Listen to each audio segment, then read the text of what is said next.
Señor, gracias a la palabra que nuestro amado hermano nos trajo para bendecirnos de parte del Señor, hacernos reflexionar y ver realmente que en vez de ser de tropiezo, seamos de bendición. Dejémonos usar por el Señor para que Él se agrade de nuestra vida y nosotros sentir ese gozo que tiene alguien cuando hace las cosas que a Dios le agradan. Amén. Bueno, estaba meditando si realmente continuamos con esta temática para dejar claro el panorama. Por un momento pensé que mejor entraba con otro tema, pero oyendo a mi hermano, creo que vamos por el mismo. O sea que un tema que nos está hablando a nosotros como pueblo, como hijos de Dios, como miembros de una congregación, y más que todo lo que me llamó la atención fue la palabra tropiezo. Y entonces parte de esa temática tiene que ver con lo que estábamos hablando también nosotros temprano. Entonces hoy quiero hablar de este tema, los días de Noé y los caídos. Y vamos a rápidamente repetir algunas cosas para reconectarnos en el mismo sentir del pensamiento que estamos, ¿verdad? Juntos estudiando. Los días de Noé y los caídos. Fíjense qué tremendo eso. Pero no solamente vamos a ver quiénes son los caídos, sino que quiénes los botan. Eso es lo tremendo, ¿verdad? Quiénes fueron el tropiezo para que haya hermanos caídos en este tiempo de los días de Noé. Oramos, por favor. Padre, en el nombre poderoso de Jesús, gracias por este tiempo maravilloso que tú nos has concedido nuevamente para meditar en otra porción de tu palabra. Señor, que tú nos estás enviando a través de tu Espíritu. Señor, para que esa palabra vaya llenando todo nuestro ser y que vaya aumentando, Señor, esa revelación, esa ministración de tu palabra, y que sea ese pan que sale de la boca de Dios, esa palabra que sale de la boca de Dios, y que sea el pan para nosotros, en el nombre poderoso de Jesús. Amén. Bueno, el tema, usted sabe que lo basé en Lucas capítulo 17, para empezar, y tanto Lucas como Mateo describen el panorama de los días de Noé. De tal manera que dijimos que Lucas dice, tal como ocurrió en los días de Noé, así también será en los días del Hijo del Hombre. Comían, bebían, se casaban y se daban en casamiento hasta el día en que Noé entró en el arca y vino el diluvio y los destruyó a todos. Interesante esto, porque dice hasta el día en que Noé entró en el arca. Note usted que esa gente no creyó durante todo ese tiempo de que Noé predicó la palabra. No creyó, y hasta que Noé entró en el arca, ellos siguieron pecando. Se cerraron las puertas y ellos siguieron rechazando la palabra, siguieron en el pecado, y hasta que comenzaron a caer las primeras gotas que nunca antes ellos habían visto llover. Porque hasta esa fecha la Biblia dice que nunca había llovido, sino que la tierra era humedecida desde un vapor que venía desde el fondo de la tierra. Y entonces cuando ellos empezaron a ver que las gotas iban acumulando sobre la faz de la tierra, pues ni la tierra estaba preparada para tener como canales o formas como el agua poderse correr e ir, ¿verdad? A los océanos, hermano, por decirlo así. De tal manera que cuando el agua empezó a acumularse y empezó a incrementarse los niveles, entonces ellos se dieron cuenta que lo que Noé había predicado era verdad, pero ya era demasiado tarde para ellos. Entonces, ¿por qué estamos explicando nosotros todo esto? Porque si nosotros entendemos todo el panorama de los días de Noé, debemos añadirle a ese conocimiento o entendimiento es que la razón de entender los días de Noé es para poder escapar. No podemos negar eso, que estamos todavía nosotros con la salvación, gracias a Dios ya, pero aún necesitamos saber escapar. La Biblia dice, ahí mismo en Lucas capítulo 21, verso 36, mas velad en todo tiempo, orando para que tengáis fuerzas para escapar de todas estas cosas que están por suceder y así podáis estar de pie delante del Hijo del Hombre. Ahora, yo le decía en mi primera participación que realmente el enfoque no era saber que los días de Noé, saber cuánto mide un gigante, cuánto pesa, cuál es la fuerza física que tienen, sino más bien lo que son capaces de hacer ellos. ¿Qué fue lo que ellos hicieron en los días de Noé? Porque la Biblia dice que antes y después ya había Nefelín en la tierra. Y la primera interpretación, como dijimos nosotros, es esa, Nefelín, no gigantes. Porque la palabra gigantes fue introducida por primera vez cuando surge la Biblia Septuaginta.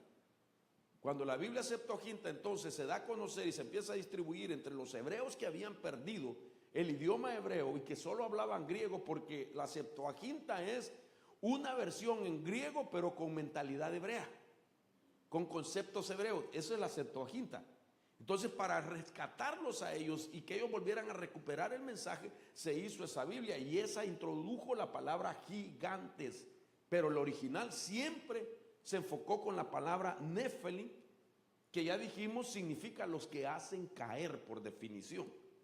Entonces, note usted qué interesante, entre las cosas que el Señor me ha permitido ver, es que lo que más se enfatiza en Génesis capítulo 6, verso 1 en adelante, es esto: hombres, carne, y solamente una vez se menciona la palabra gigante.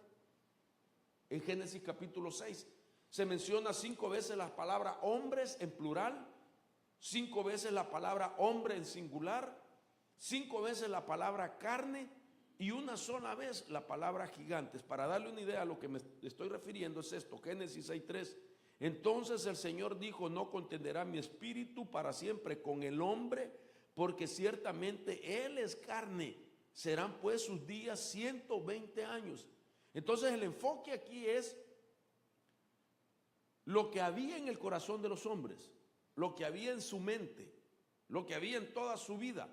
Entonces el problema fue que los hombres que se multiplicaran estaban haciendo, dijimos, con violencia en su interior y corrompían sus caminos. Y al corromper sus caminos, corrompieron la tierra con la violencia que había en ellos. Ahora, esto es importante, hermanos, que lo miramos aquí, porque el énfasis entonces es la condición del hombre en los días de Noé.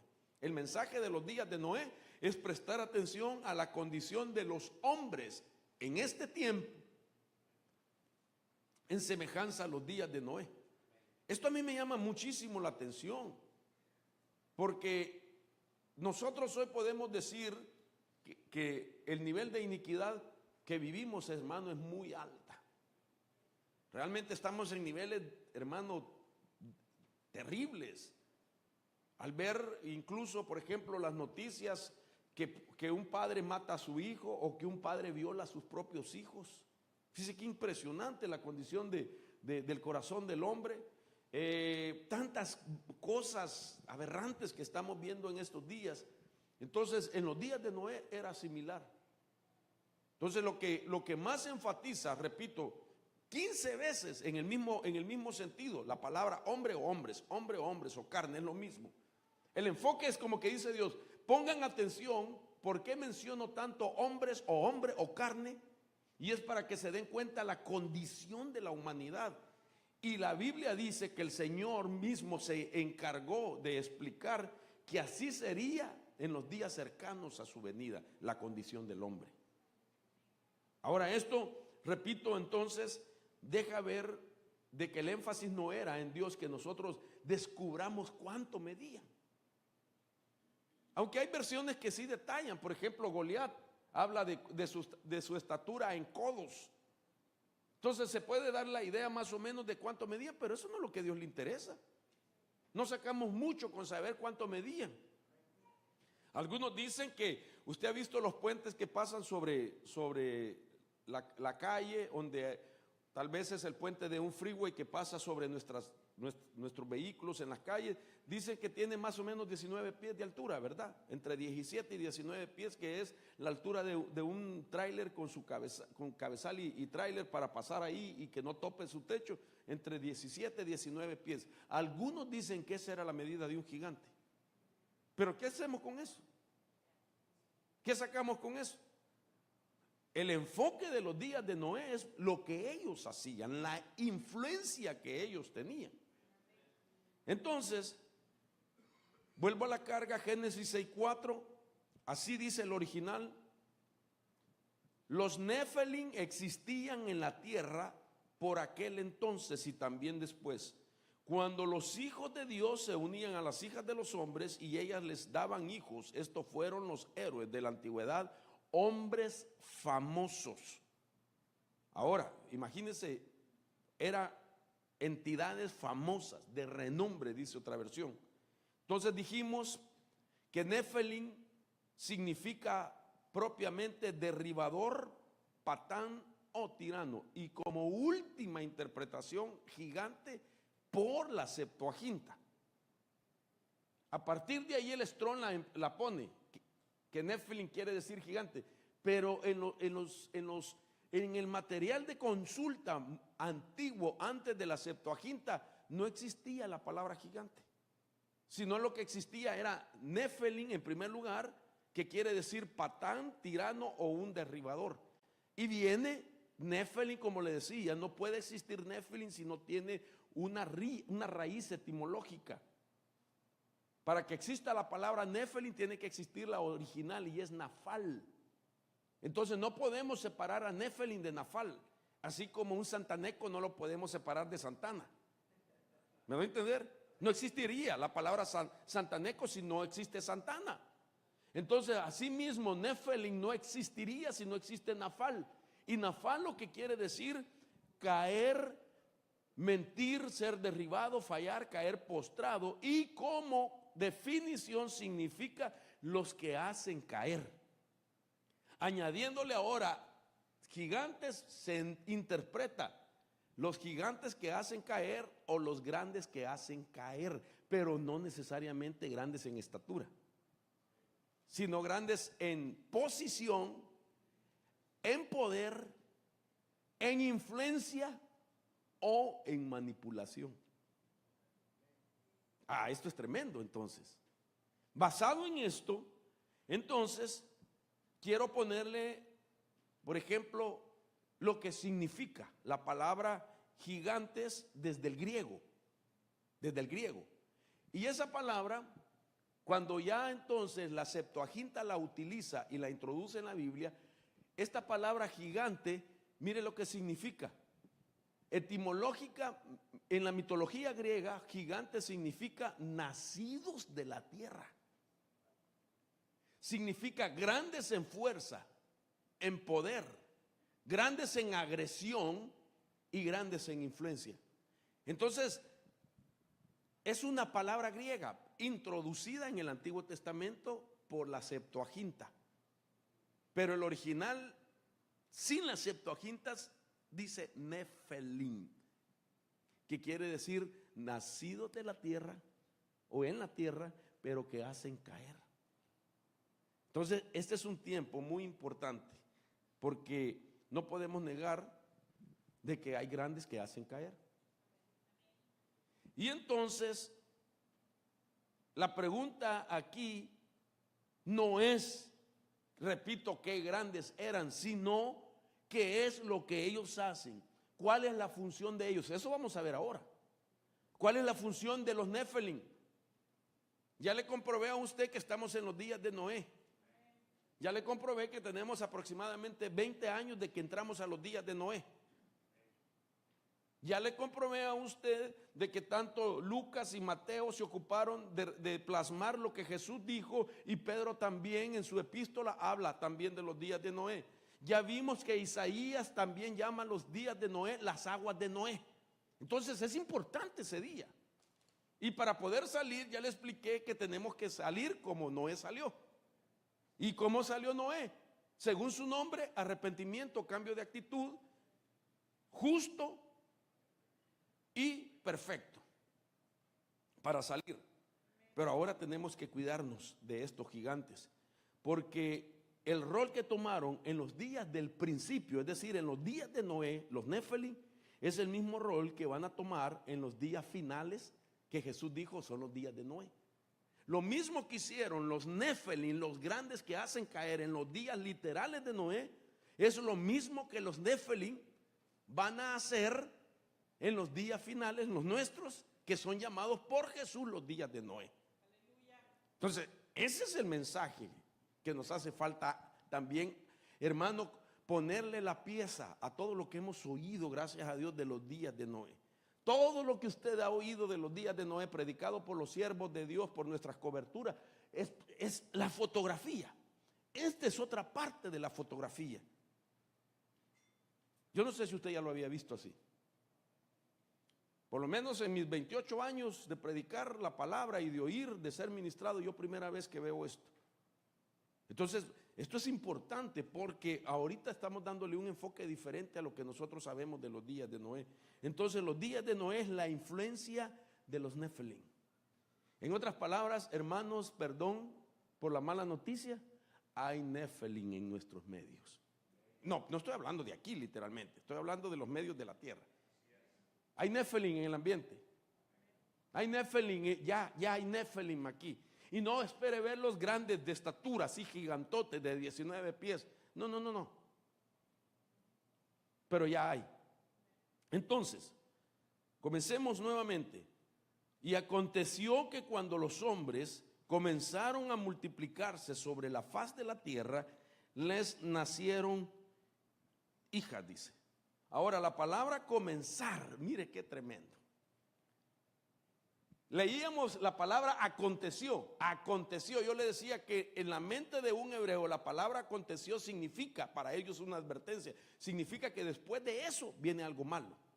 Y lo malo que la Biblia describe, que los hombres comenzaron a multiplicarse, pero no era que muchos hombres nacían solamente, sino que nacían con violencia en su corazón, que es diferente. Ahora, esta palabra comenzaron, también hay que explicarla. En nuestra forma de interpretar esa palabra, nuestro concepto occidental significa como que algo por primera vez se va a iniciar, como que es el inicio de algo, según nosotros, ¿no es cierto? Usted le comenzaron, ayúdeme, ¿qué entiende usted por comenzaron? Principio, inicio, algo que por primera vez va a surgir. Sin embargo, la palabra aquí es chalal. Y esa palabra significa perforar, significa profanar. En otras palabras, se inició la profanación. Oigan esto. Entonces, hermano, esto es tremendo. Porque la palabra profanar también se puede entender como amancillar, como contaminar, degradar, deshonrar, envilecer, manchar, profanar y violar. Usted sabe que solo se puede profanar algo que ha sido, hermano, nombrado santo. O sea, usted y yo somos templo y morada del Espíritu Santo. Para quitarnos esa maravillosa forma en la que Dios nos llama y nos considera, nos tienen que profanar. Profanando, hermano, se le quita lo santo, lo reverente, se pierde la reverencia a aquello. Un lugar puede ser considerado santo y se sella y se le pone, si usted quiere, llave y dice este lugar es santo. Pero viene un ladrón y forza la puerta y entra y roba lo que está dedicado por dentro. Eso se llama profanar. Entonces, profanar se da en los días de Noé.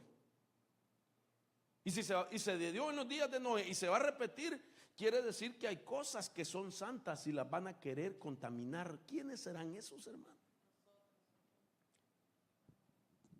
Solo la hermana supo. Pregunto, ¿quiénes serán esos que van a intentar profanarlos? Nosotros, porque nosotros somos el pueblo santo. O sea, lo que ya está, contaminado ya no necesita profanarse, ya está contaminado. Deshonrar habla de que es una cultura donde ha perdido la honra.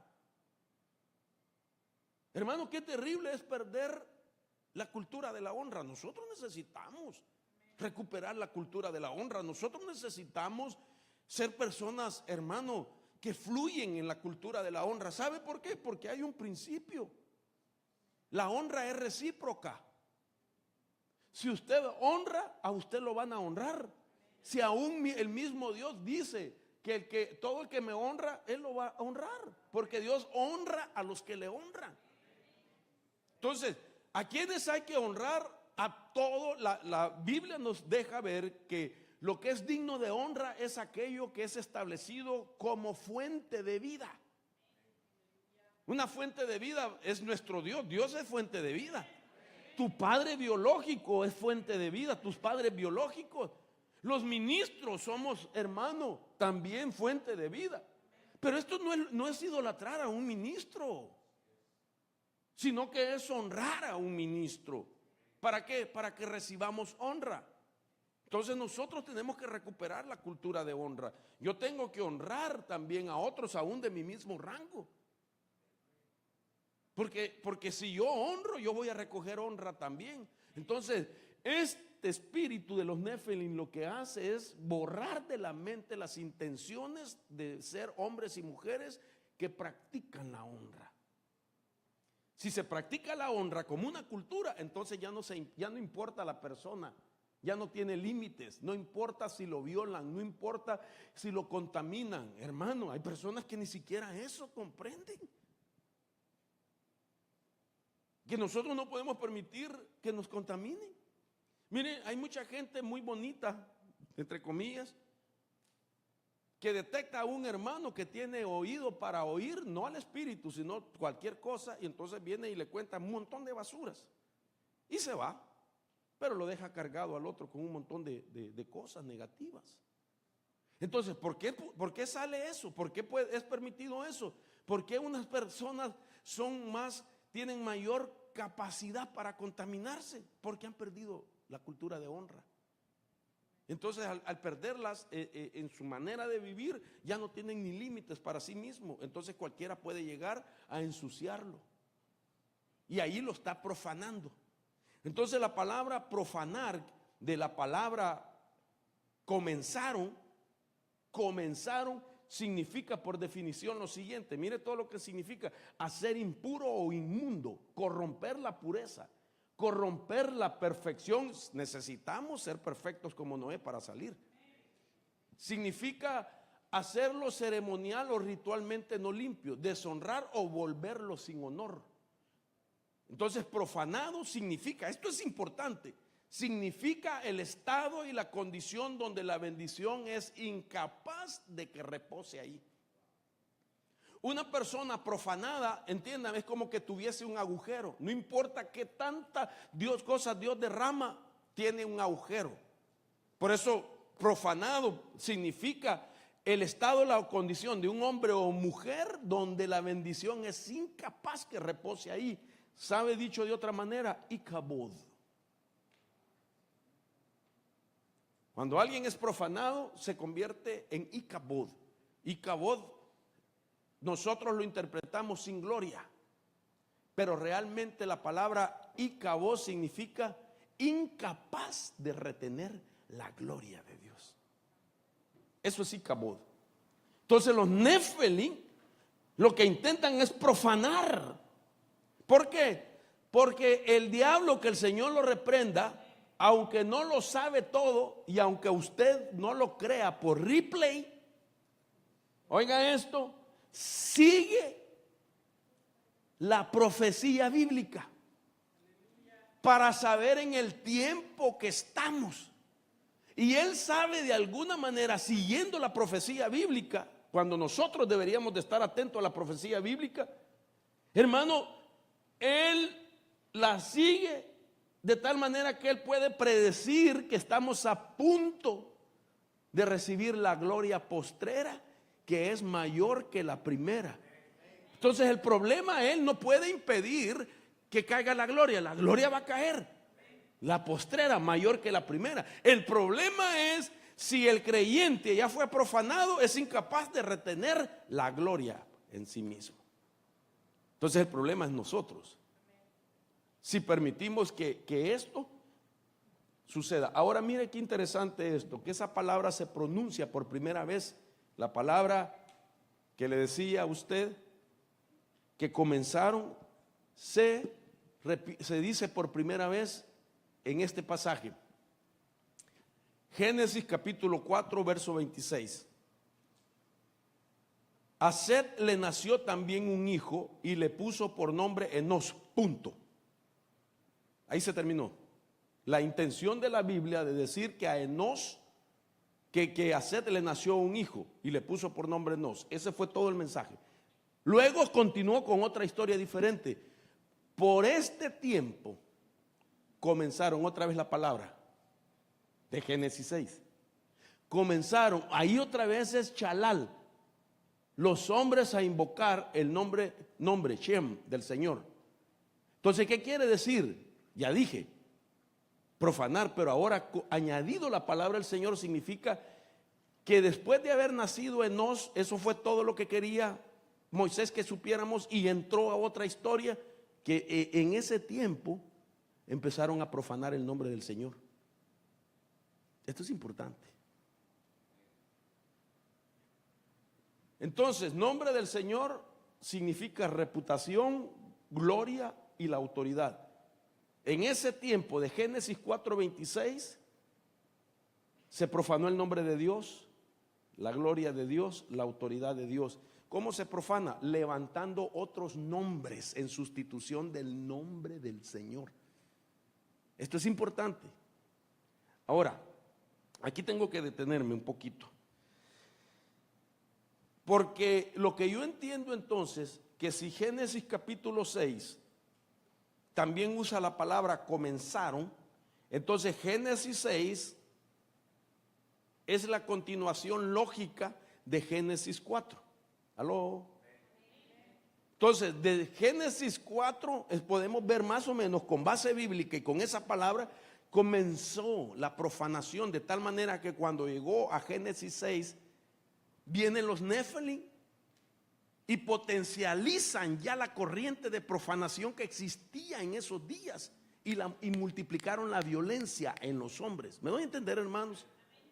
Entonces, Génesis 6 es solamente eso, la continuación lógica de Génesis 4. Ahora mire esto, y esto es lo que quiero, yo estoy utilizando muchas fuentes de investigación que he hecho en orden de poder decirle que estamos en los días de Noé, no solo porque lo hemos oído, sino que ahora estamos acercándole la lupa a Lucas y a Génesis capítulo 6, para que nosotros vivamos diferente. Porque no podemos vivir como hemos vivido en los últimos 30 años, solo diciendo, sí, estamos en los días de Noé, pero hasta ahí nomás. Hermano, si usted es valioso aquí en la tierra, porque tiene la sangre de Cristo, entonces usted se tiene que cuidar. Si para que Dios nos cuide, está solo basado en la importancia que usted le da también lo que Dios ha hecho en su vida. Si yo quiero que Dios me cuide, me tengo que cuidar yo. Tengo que cerrar puertas, hermano. Tengo que establecer cosas para que el enemigo no traspase. Tengo que disponerme a vivir una vida diferente. Entonces, oiga esto, le voy a explicar lo que dicen los estudiosos de Génesis 4:26.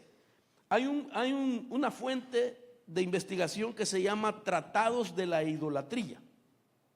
Entonces dice este tratado de idolatría, dice así: los hombres de esa época, hablando de Génesis 4 y 6, los hombres de esa época, Enoc, se volvieron crueles, y en el transcurso del tiempo se levantaron falsos profetas entre los hijos de Adán, que decían que Dios les había ordenado y les había dicho: adorad tal estrella o todas las estrellas y sacrificarles. Y el falso profeta les mostró la imagen que había tallado de su propio corazón y dijo que era la estrella que le fue dada a conocer por profecía.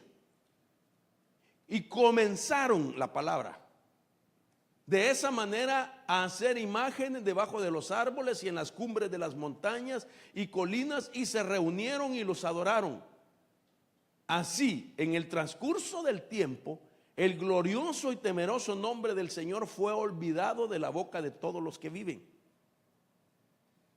salvo algunas personas en el mundo como Enoc, Matusalén, Noé y Eber. Usted no se ha puesto a pensar que antes que viniese el diluvio, Dios empezó a sacar a todos los descendientes de la línea de Set por la vía de la muerte. Murieron antes de venir el diluvio, para que no fueran contados como muertos por el diluvio. La simiente que murió eran los descendientes de Caín, y ellos habían comenzado a profanar el nombre de Dios y dejaron de llamar el nombre de Dios. Y esto es importante por lo que voy a ver en un momento. Dejaron de mencionar el nombre del Señor y comenzaron a mencionar nombres de astros. Se levantaron otros dioses con D minúscula. Oiga lo que está diciendo que tiene los días de Noé.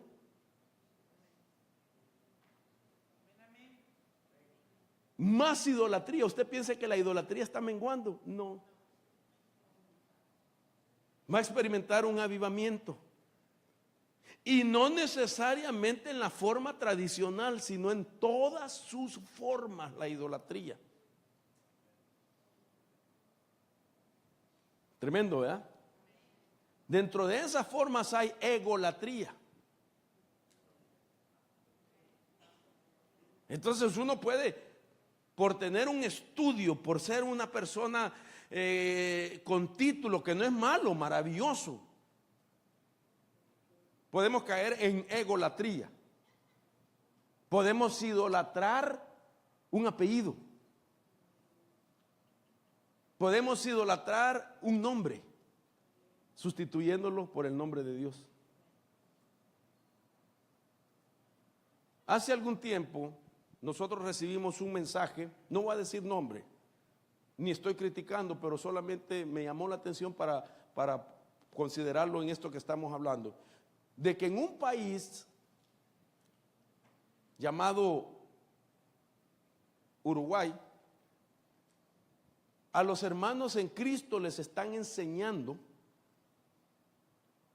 que se puede sanar en el nombre de un hombre y ya no en el nombre de Jesús. Eso no puede ser. No podemos cambiar el nombre de Jesús. No nos podemos hacer otro nombre. Y hasta me dan ganas de decir quién es, fíjese. Pero también me meto en problemas a lo mejor. Entonces ya ahora recibe sanidad en el nombre de Jesús, sino que ahora recibe sanidad en el nombre de, vaya, San Caralampio.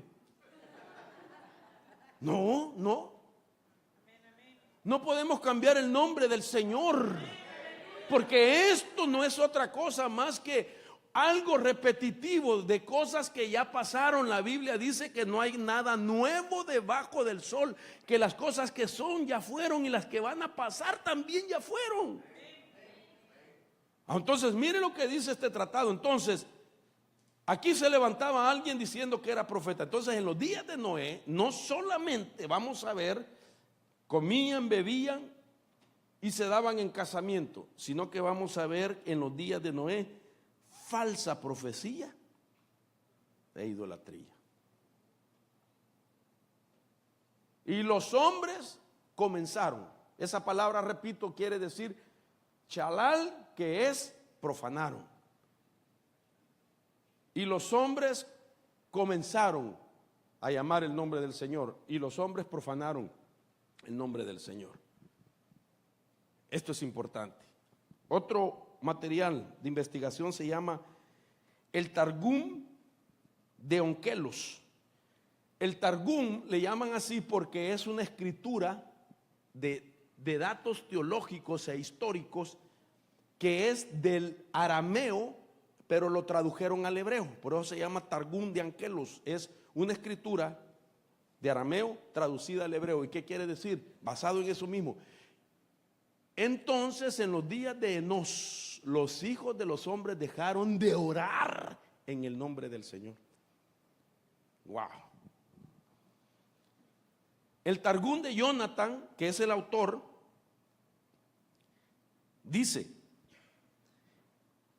esta era la edad en que En esos días, se me faltó la palabra día, comenzaron a errar y se hicieron ídolos y dieron nombres a sus ídolos en vez de nombrar el nombre del Señor. En los días de Noé, no solo falsa profecía, sino idolatría, sino también la gente va a dejar de orar.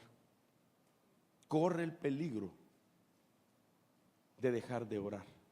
No va a haber oración y se va a profanar el nombre del Señor. Profanar el nombre del Señor, te lo juro por Dios que no lo he hecho.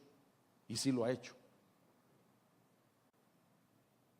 Hay gente que ha hecho cosas y le pone credibilidad, supuestamente, a su inocencia, a su veracidad, diciendo: delante del Señor estoy. Delante del Señor que yo no lo hice, y sí lo ha hecho. ¿Y sabe por qué? Porque ha perdido el temor a Dios.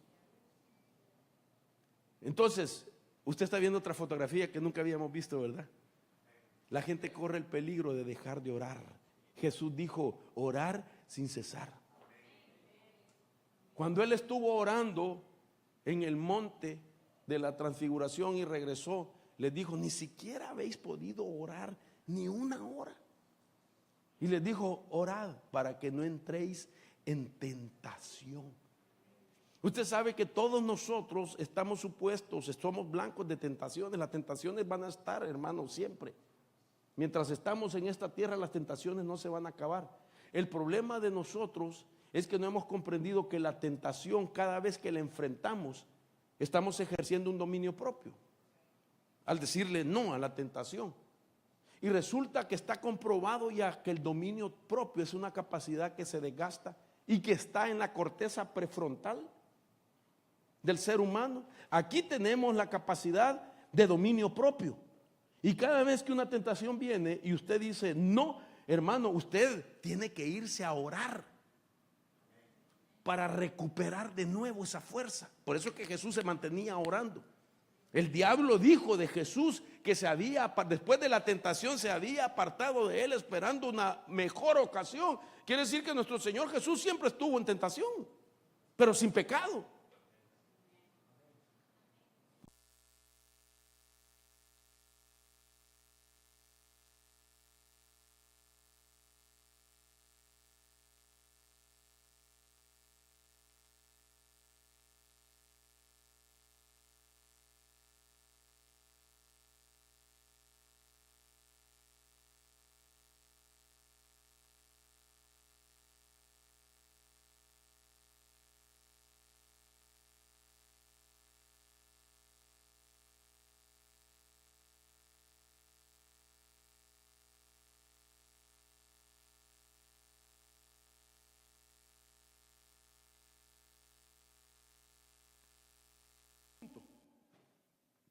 No necesita ser elocuente, porque hay gente bien elocuente, ¿verdad? Para orar: Padre nuestro que estás en los cielos, santificado sea tu nombre, vénganos tu reino, hágase tu voluntad, así como en el cielo, así en la tierra. Elocuente.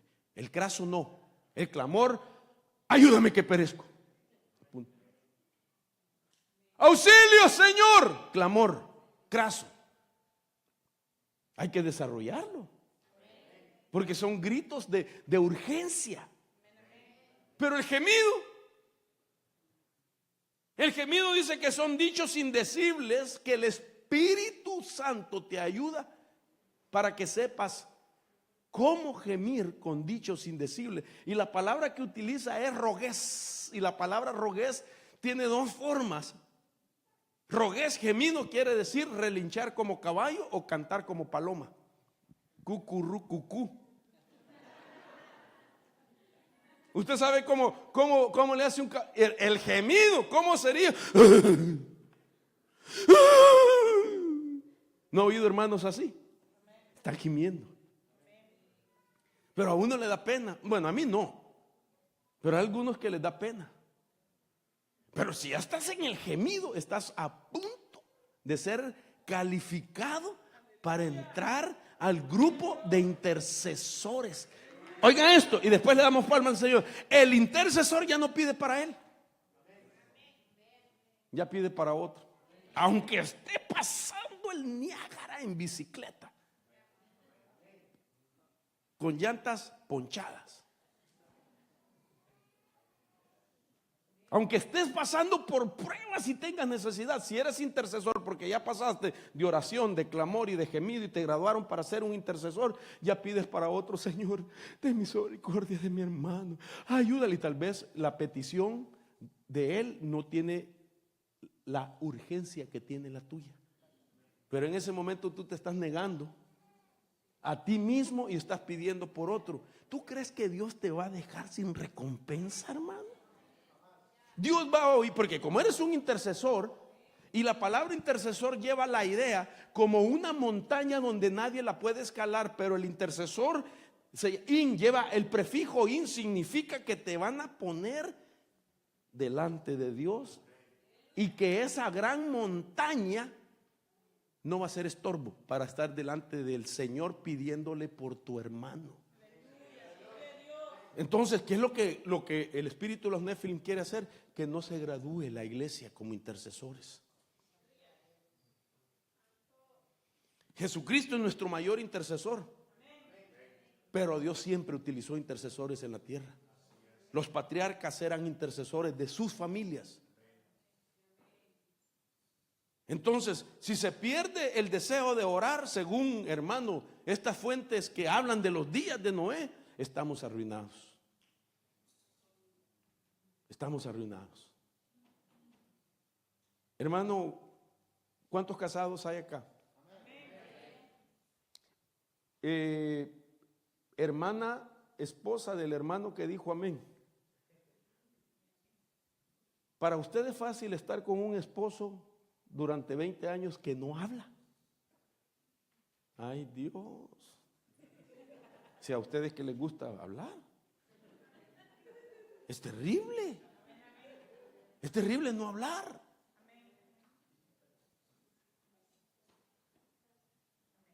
La esposa quiere hablar con uno. ¿Y cuál cree que son los problemas más comunes en un matrimonio? Hay 3 problemas que siempre caen sobre la mesa en una administración de matrimonio. ¿Cuál cree que son los 3 problemas más grandes de un matrimonio? ¿Ah? El económico, sexual y la comunicación. Mi marido no habla, pastor. Y yo le digo, ¿y? ¿Qué son? Es que los hombres no hablan.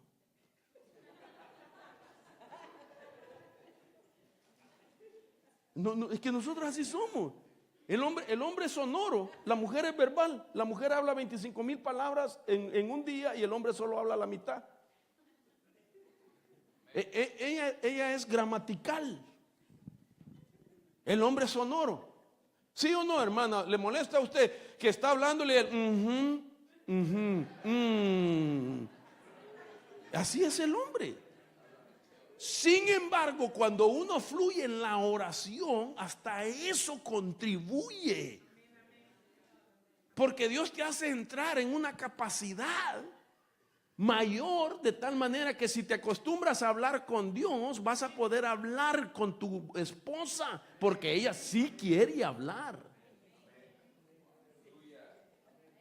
Entonces nos dicen a nosotros, ¿cuál es la medicina, hermano? Dile a tu esposo que comience a tratar de orar.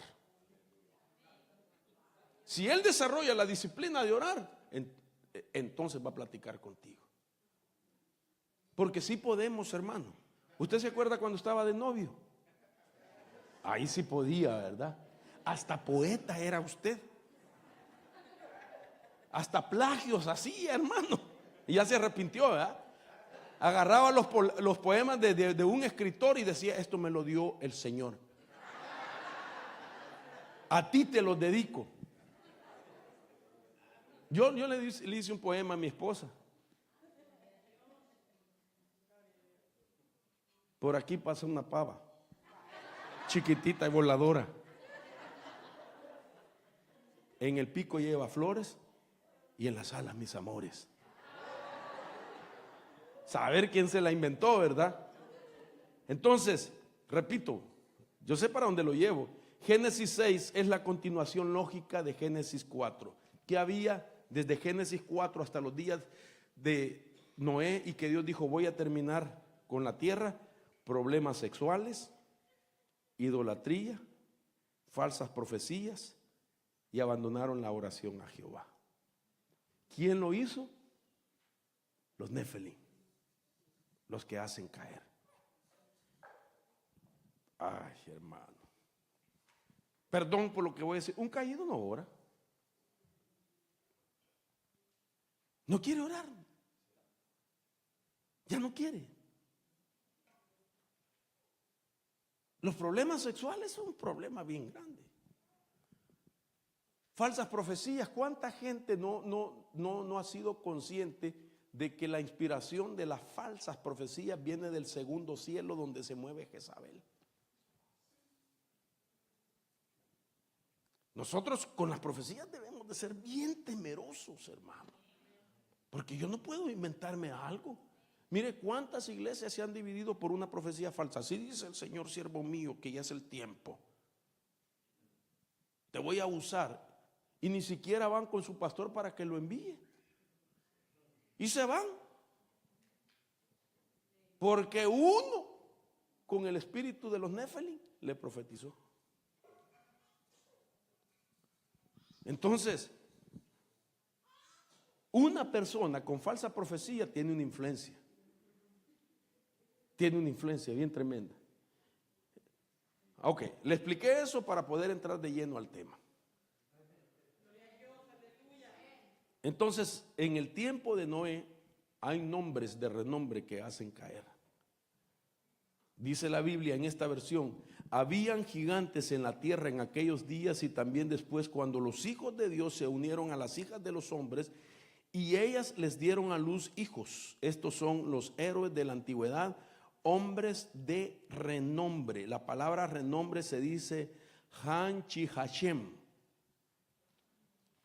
Ahora, ¿por qué le menciono? No es porque yo quiera que usted aprenda hebreo, esa no es la situación, sino porque esa palabra la tengo que encontrar en otros versos de la Biblia y entender qué es lo que hacían los hombres de renombre. Un hombre de renombre es uno que tiene fama, es uno que tiene influencia, es uno que tiene poder, es uno que está en una tremenda posición. No por ser muy alto él, sino por el lugar que ocupa. Es interesante saber que cuando nosotros mencionamos un nombre tenemos que ver qué es lo que hay detrás de él. Entonces, ¿dónde se repite exactamente esta palabra? Hombres de renombre, exactamente Han Shi Hashem, número 16:1. Y se rebeló Coré, hijo de Izar, hijo de Coat, hijo de Leví, con Datán y Abiram, hijo de Eliab, On, hijo de Pelet, hijo de Rubén, y se alzaron contra Moisés, junto con algunos de los hijos de Israel, 250 jefes de la congregación, escogidos en la asamblea, hombres de renombre. Mire quiénes manejaron la división. Hombres de renombre, hombres de influencia, reputación y autoridad. Ay, Dios mío, hombre. ¿Cuántos pastores sabemos acá? Mire, perdón, hermano, si tenga que hablar esto, pero con temor y temblor, como ministerio apostólico, tengo que establecer el principio doctrinal. Tenemos que ser muy cuidadosos a quien reconocemos públicamente como personas de autoridad y de influencia. Tenemos que ser muy peligrosos, muy cuidadosos. Porque muchas veces cuando nosotros los autorizamos públicamente, estamos diciéndole al pueblo: reconózcanlos en todo lo que ellos digan. Y para poder reconocerlos, primero tenemos que esperar que ellos nos reconozcan a nosotros como autoridad. Quien no lo reconoce a usted, pastor, y lo autoriza a usted para que los demás lo reconozcan, es darle renombre para que mueva una rebelión tarde o temprano.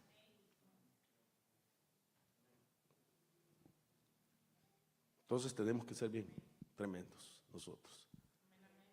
Por eso es que a David, mire a David primero entre sus hermanos en la casa. Y pasó un periodo, después solo en la tribu de Judá. Y por último, todo Israel. Uno puede reconocer en privado, primero, y decirle, mira, Dios me ha mostrado que te va a llamar, pero a su tiempo. Porque si usted le hace una ceremonia de ungimiento, oh hermano, y no lo reconoce él a usted, se va a hacer de renombre, de reputación y de autoridad y de influencia. Bueno, el pastor dice eso, pero eso es él. Yo les digo esto. No puede ser. Ahora, mire lo que sucede con los nombres de renombre. Dice la Biblia, ay de ellos porque han seguido el camino de Caín y por lucro se lanzaron al error de Balaam y perecieron en la rebelión de Coré. Ahora veamos que estos nombres eran tremendos porque influenciaban. Y entonces hagamos una reflexión de esto. ¿Quién era Caín? Caín caído que ataca la verdadera ofrenda y a los que ofrendan. Tené cuidado, no estés dando todo. Porque a la bolsa del pastor va a ir a parar. Qué tremendo, ¿verdad? Hay gente que le quita a la gente la fe de la ofrenda. Caín atacó a su hermano por la ofrenda, hermano. Balaam, caído con la doctrina que hace caer a otros, enseña las debilidades de otros. Y Coré, caído que hace que otros participen en rebelión.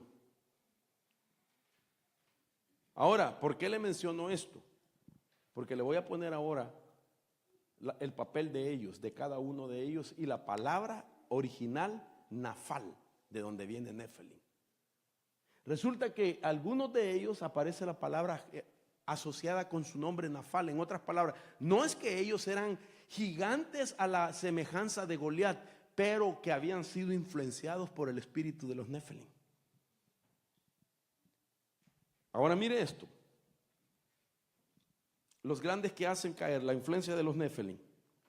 Veamos el primero. Hablemos de un personaje que se llamaba Baalán, contratado por Balac. Dice Números. Por lo tanto, este Balac, hablándole a Balaam, por favor ven y maldice a este pueblo por mí, porque son más fuertes que yo. Quizás yo pueda golpearlos y echarlos de esta tierra, porque yo sé que a cualquiera que tú bendigas está hecho bendecido. Está de hecho bendecido, y cualquiera que tú maldigas está de hecho maldecido. Entonces a mí me llama la atención, hermano, que Balaam era un profeta de buena reputación. Balaam era un tremendo profeta. Imagínense, estamos hablando de Mesopotamia. Estamos hablando de toda esa región que era considerada llamada Mesopotamia. Y hermano, y estaban todos los países que la comprenden. Lo que hoy podría ser Irán, Irak. Y entonces, ¿hasta dónde se había llegado la reputación de Balaam a los oídos de Balac? Era un hombre y profeta de reputación y de mucha influencia. Era de Dios ese hombre. Lo que lo hizo caer a él fue la oferta que él aceptó. Pero a mí me llama la atención entonces esto. Tenía fama, tenía reputación. Era un hombre que estaba en honor hacia Dios, estaba bien con Dios. Y esto nos debe de servir a nosotros como ministros también a cuidar el llamamiento que Dios nos ha dado y no aceptar ofertas, no vender nuestro don. Y entonces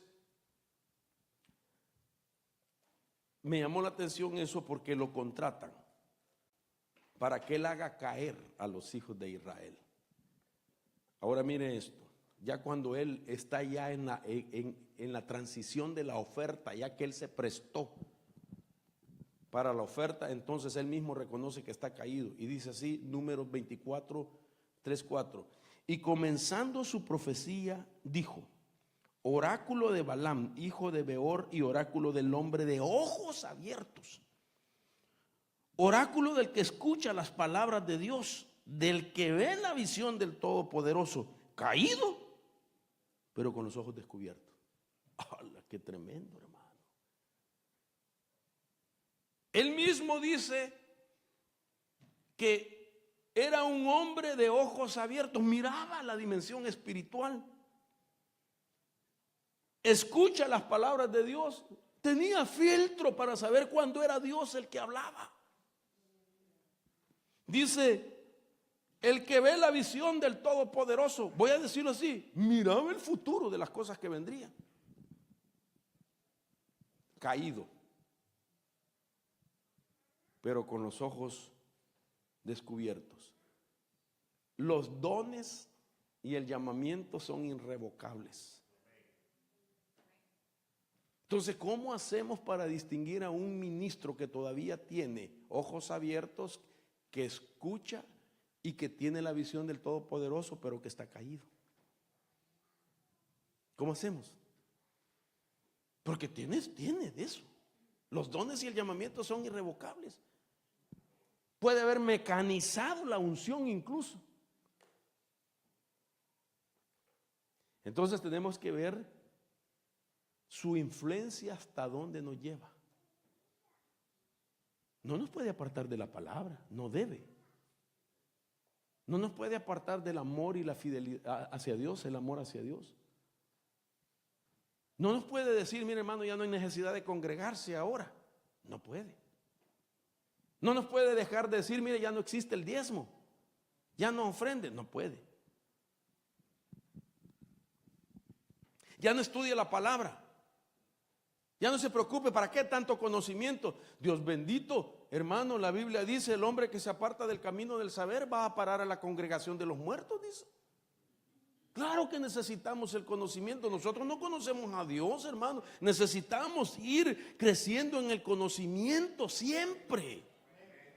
Y claro, el conocimiento hay que darle un buen uso, porque el conocimiento es el poder formativo de la piedad. Ese es el conocimiento.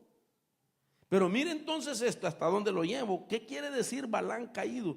Y cuando usted busca en el original, cuando se habla de Balaam caído, viene la palabra Nafal, de donde viene Nefelín. Si se afectaron las profecías en Génesis 4 y los hombres profanaron el nombre del Señor y este era un profeta, entonces el espíritu de los Nefelín todavía le llegó a él y le contaminó la profecía.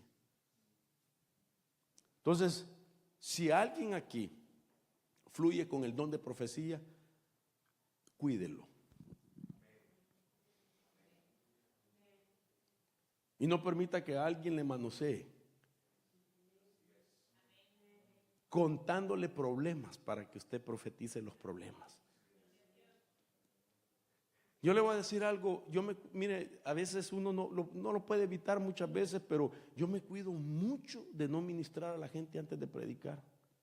Y a veces los hermanos tienen necesidades, por supuesto, y quieren, hermano, por favor, hermano, y el día que yo le digo, está bien, hermano, y me cuentan el problema, de eso iba a hablar, fíjese, y me arruinaron el tema.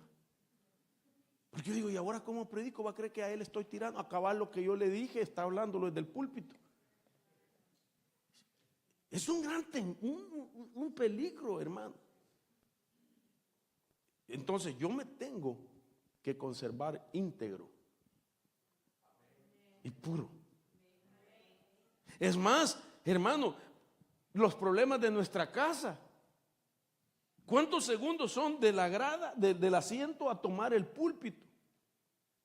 Tengo que aprender, hermano, a descontaminarme, a descargarme de mis problemas y subirme para ser de bendición y no pasarles el trailer a todos por una persona. Los demás vinieron a la iglesia, domingueros. Y hermano, y si vinieron ellos a la iglesia, ¿por qué los estamos comparando con los que solo vienen los domingos?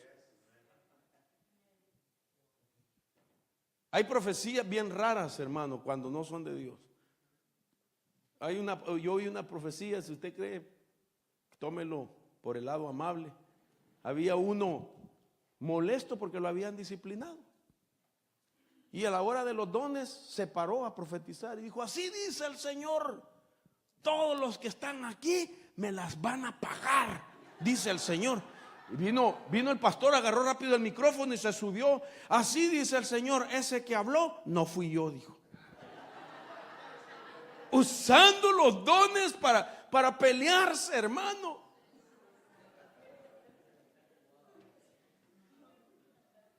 Hay influencias que nos quieren contaminar.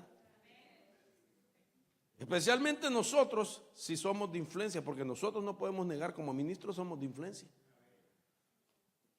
Un esposo es de influencia, una esposa es hermana, usted tiene un poder de influencia.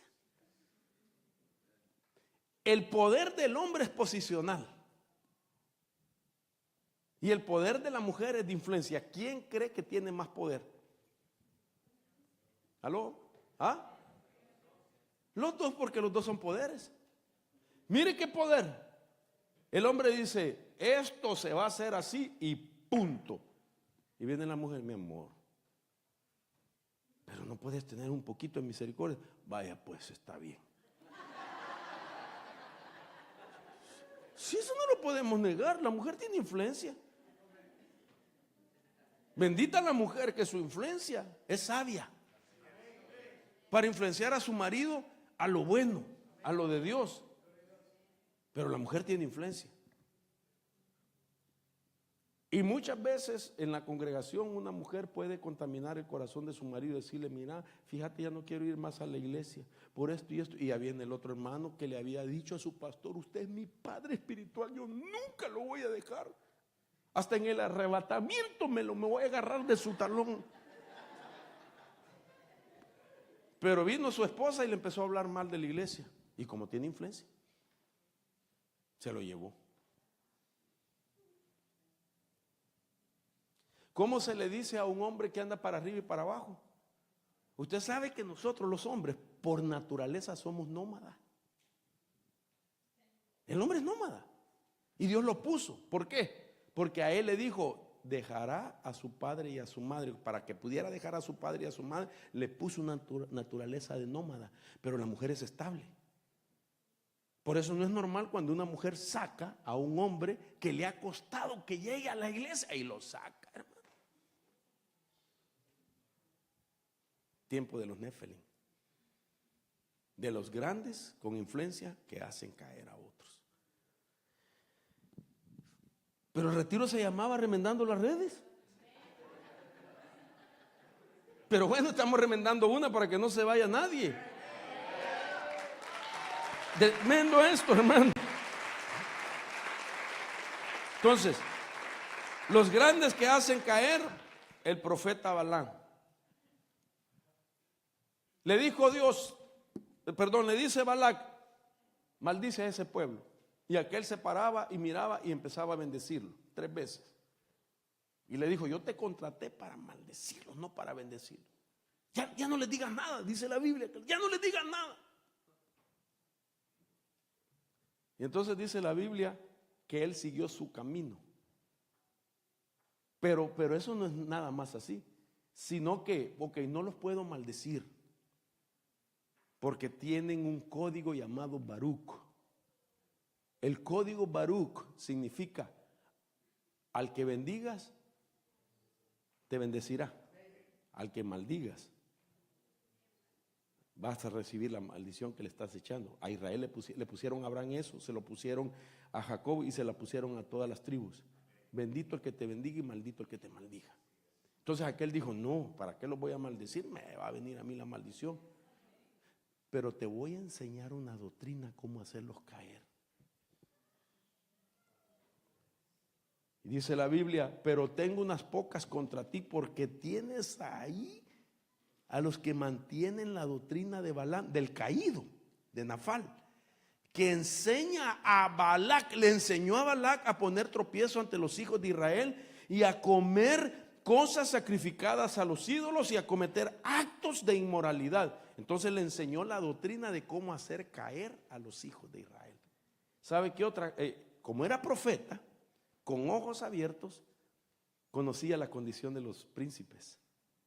Y le dijo, mira, esto no lo he dicho públicamente. Esto no está en Facebook, le dijo. Esto no lo hemos puesto en Instagram todavía de ellos. Ellos tienen un problema. El problema es sexual. Solamente acércale a las hijas de Moab y ellos solitos van a caer.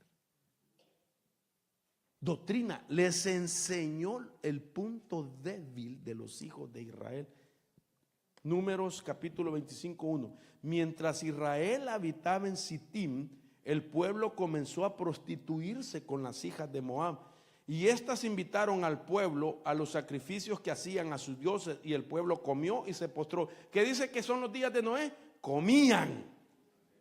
¿Qué comida? Lo sacrificado a los ídolos. Entonces se está repitiendo Génesis 6 en número 25 con un Nefelín que se llamaba Balaam. No era grande de altura, no tenía 6 dedos, pero tenía influencia. Nefelín, Nafal, grandes que hacen caer, gente con renombre que hace caer, gente con influencia que hace caer. Esto es tremendo. Ahora mire esto. Quiero ponerle nuevamente este pasaje. Mientras Israel habitaba en Sittim, el pueblo comenzó a prostituirse con las hijas de Moab, y éstas invitaron al pueblo a los sacrificios que hacían a sus dioses, y el pueblo comió y se postró ante sus dioses. Veamos Génesis 6. Los caídos eran los hijos de Elohim, y se metieron con las hijas de los hombres y contaminaron a las mujeres. Génesis 6. Número 25. Los hijos de Israel se metieron con las hijas de Moab, raza maldita, y las mujeres contaminaron a los israelitas. La misma estrategia, solo el orden se cambió. Génesis 6. Los caídos eran los hijos de Elohim y contaminaron a las mujeres. Número 25. Los hijos de Israel se metieron con las hijas de Moab, que era una raza maldita, y las mujeres contaminaron a los israelitas. El mismo patrón, pero el espíritu está ahí presente. Balaam enseñó a cómo hacer caer. ¿Sabes una cosa, hermano? Esto es bien tremendo. Porque no debes de andarle contando a nadie tus problemas si no está autorizado. Nosotros tenemos años trabajando la administración del alma y la liberación, y la sanidad interior, la liberación de espíritus y la liberación de demonios. En eso fluimos. Y cuidamos mucho a quién autorizamos para poder ministrar. Buscamos gente de testimonio, con frutos. Es más, que haya pasado por una administración y una liberación, que esté sanado en su alma, que considere esta área tan importante. Y a ver por qué se lo digo. Porque la gente que nosotros le permitimos que se ministre va a sacar cosas de su vida privada, hermano, muy delicadas. Y la persona tiene que tener mucho temor para oír, filtrar aquello, no contaminarse y no salir a contar lo que oyó. Porque esto desacredita mucho la administración. ¿Cuánta gente ya no se ministra? Porque dicen, no, en esa iglesia lo cuentan todo. Y hermano, porque cualquiera, le voy a contar una cosa, me promete que no le dice a nadie, no le dice, confía en mí. Y le cuenta, ay, viera la hermanita, ay, que la mira. Usted la ha visto cuando aleluya, gloria a Dios, y cómo habla lengua. Ay, si usted supiera lo que se tiene de escondido. Y entonces le contó a otra, y la otra comenzó a contar, y lo supo todo Ebenezer, hermano. De Ebenezer no sale. No podemos poner a cualquiera. No podemos poner. Y usted no ande contándole, porque también el otro punto de vista es que tal vez el área sí está bien cuidada, Pero el que se ministró fue a contarle a otra gente. Ay, ya me ministré, me sacaron. Yo le gané a la María, a esa le echaron 7, a mí 14 me echaron, fíjese. Y empieza a contar su vida. Y después toda la iglesia lo sabe. No por el grupo de ministración y liberación, sino porque se lo contó a quien no debía. Hermano, no ande contando sus batallas, su ministración. Vaya, si es varón, vaya con el pastor y él sabe a quién. Si es mujer, vaya con la pastora. Se nos ha enseñado, nosotros los hombres no podemos ministrar mujeres. Tenemos que cuidar, hermano, cada cosa en su lugar. Estamos remendando redes. Y entonces, este caído reveló las debilidades. Contó las batallas privadas de Israel. Y fue a decirles, ese pueblo, yo sé cómo lo haces caer. Y le contó a Balac, y Balac lo único que hizo, hermano, fue acercarle a las mujeres moabitas que los invitaron a comer. No fueron ellos los que invitaron a las mujeres, sino que las mujeres invitaron a comer. La parte débil que todavía no había sido sojuzgada, quizás estaba en proceso, pero el Nefelín se acercó y reveló todo. Hermanos, esa es una estrategia del tiempo final.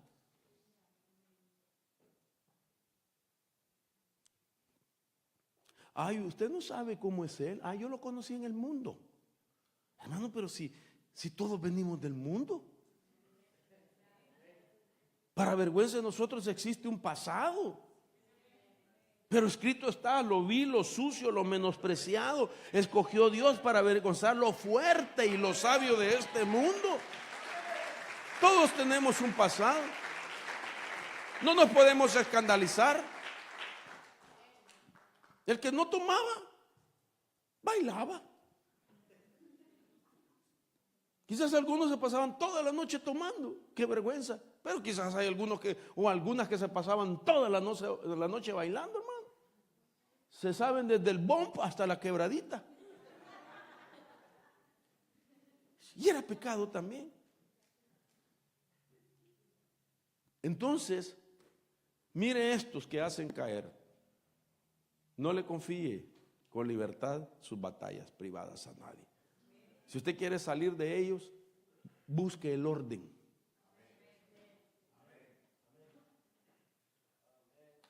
Busque la persona autorizada que con temor y temblor, considerándose a sí mismo, te va a auxiliar, porque es un espiritual.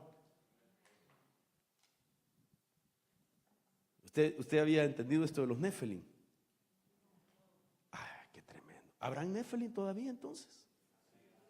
Sí hay. Entonces, veamos otros grandes que hacen caer. Números 13:33. Ahí vimos a los Nefelín, los hijos del gigante entre los Nefelín. Éramos como saltamontes a nuestros ojos y también a los ojos de ellos. Números 14:1.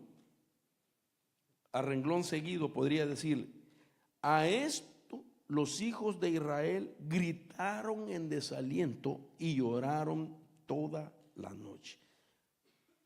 Nefelín que desalientan a otros. O sea que hay gente que en vez de ser de inspiración, de motivación, de consolación, como decía mi hermano hoy, ¿verdad? Desaniman, hermano.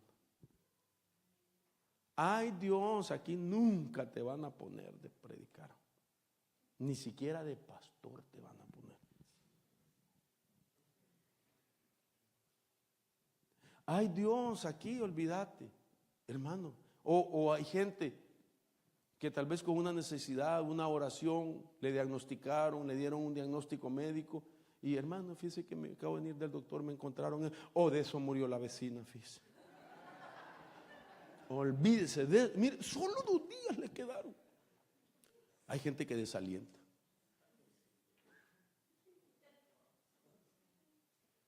Pero qué diferencia cuando encontramos gente que nos anima. Hermano, no tema. El Señor está con usted. Mire, es más, yo voy a orar por usted a partir de hoy. No se preocupe. ¿En qué puedo ayudarle? Decía mi hermano, preocuparnos por los hermanos. Hay un hermanito enfermo, vaya a ver si no necesita que le cocinen. No puede cocinar, hágale la comidita que necesita. Pero hay unos que desalientan. Aquellos dijeron, no, esos son grandotes. Y nosotros puras langostas. Y dice que cayeron en desaliento. Y me llama la atención que cuando se habla de los dos que regresaron, diciendo, no los vamos a vencer, dice la Biblia, y estos traían un espíritu diferente. Quiere decir de que aquellos fueron afectados con el espíritu de los Nefelim. Ahí vimos a los Nefelim.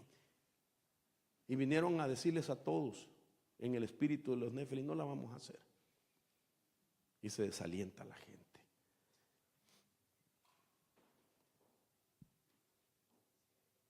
Es posible que a todos nosotros como pastores nos han dicho, uy, en esta tierra no se puede hacer la obra.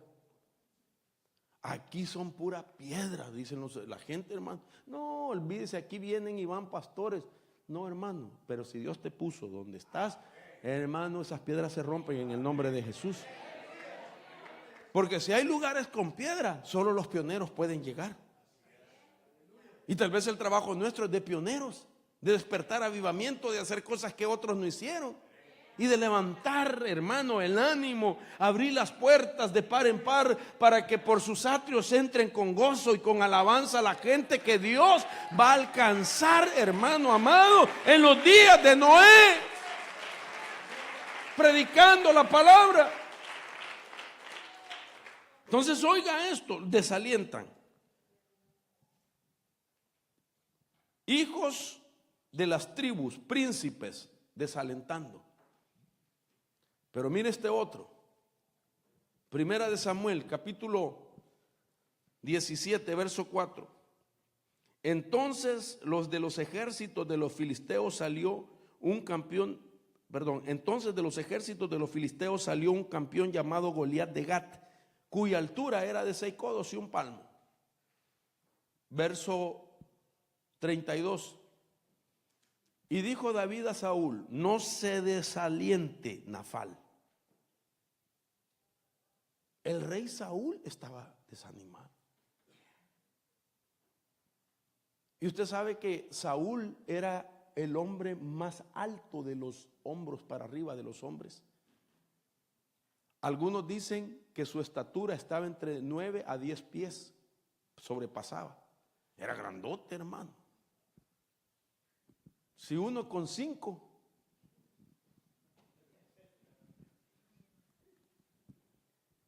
y aquel 9, y era Saúl contra Goliat.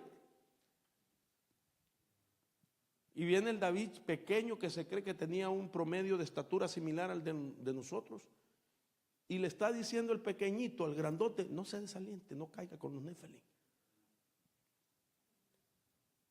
A veces no le prestamos atención a los pequeñitos.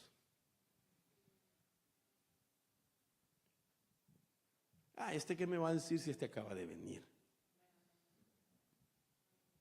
Le digo yo que hace poco yo dije, yo no entiendo el significado que es tiempo de tirar piedra. Y un hermano me lo dijo a mí.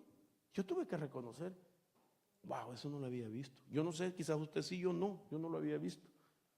Porque David usó piedras para vencer a los gigantes. Entonces las piedras son para vencer gigantes. No se desaliente el corazón de nadie a causa de él. Tu siervo irá y peleará con este filisteo.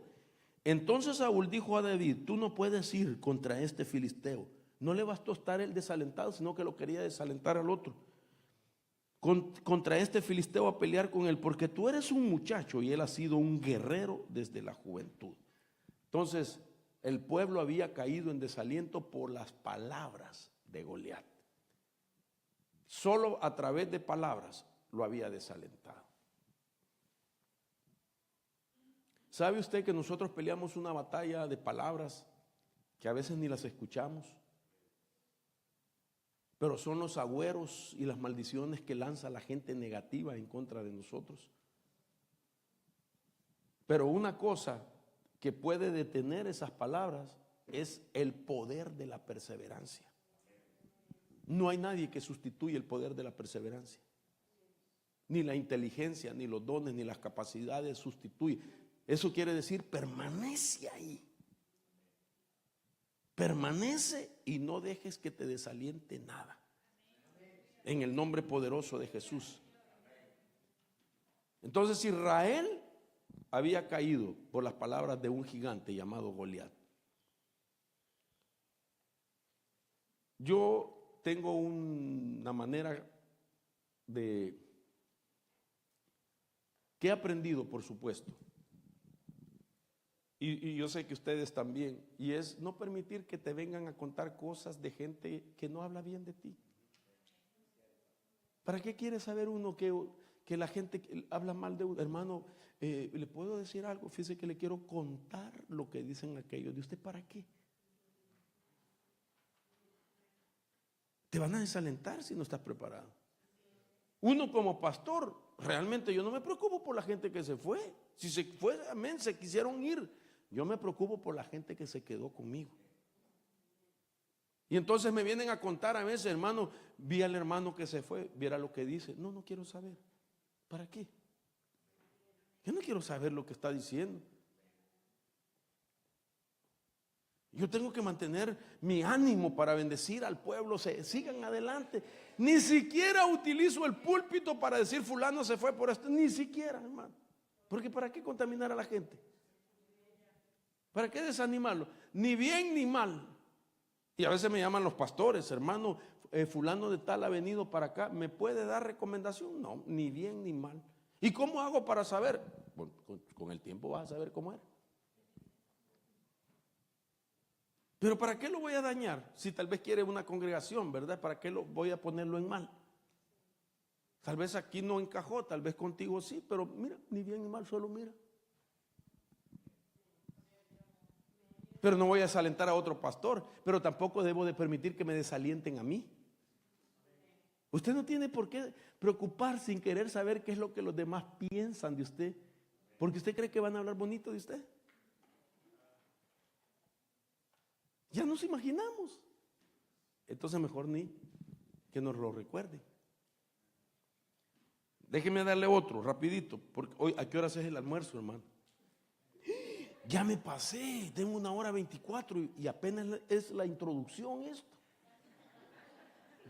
Termino con esto, perdón, hermanos. Saúl, rey de Israel, tenía un hijo que se llamaba, tenía un hijo que se llamaba Saúl, un mozo bien plantado. Estamos hablando de Saúl, está hablando del papá que tenía un hijo, era Saúl, era israelita, más alto, sobresalía por encima de todos, de los hombros de arriba, de influencia. Como rey, era un hombre de grande en influencia que anhelaba hacer caer a David. Eso es lo que dice la Biblia. Estar en posición, estar en jerarquía, ser gente de influencia, también nos debe llevar a cuidarnos. Porque la gente confía en lo que hablamos nosotros. Tenemos que alentar, animar, para que la gente siga adelante. Un padre de familia tiene que alentar, anhelar a su familia a seguir adelante. Una madre tiene que alentar, animar y seguir adelante también. Todos somos de influencia según el papel que jugamos. Entonces quiero dejarlo hasta aquí, hermano, porque realmente el tiempo ha avanzado. Pero por lo menos usted ya captó qué significa los días de Noé y la influencia de los Nefelim. Gente grande, gente de influencia, gente que puede manipular a otros a hacer cosas fuera de la voluntad de Dios. No lo permitamos. Se va a incrementar eso.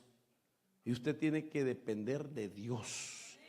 Usted tiene que saber oír la voz de su pastor.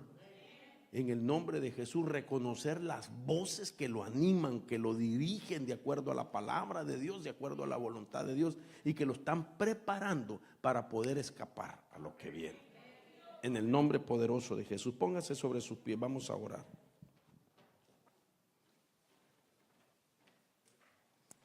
Dios es bueno. En el nombre de Jesús.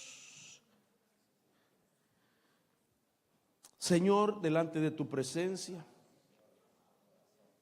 venimos reconociendo, Padre amado, que necesitamos de tu protección divina.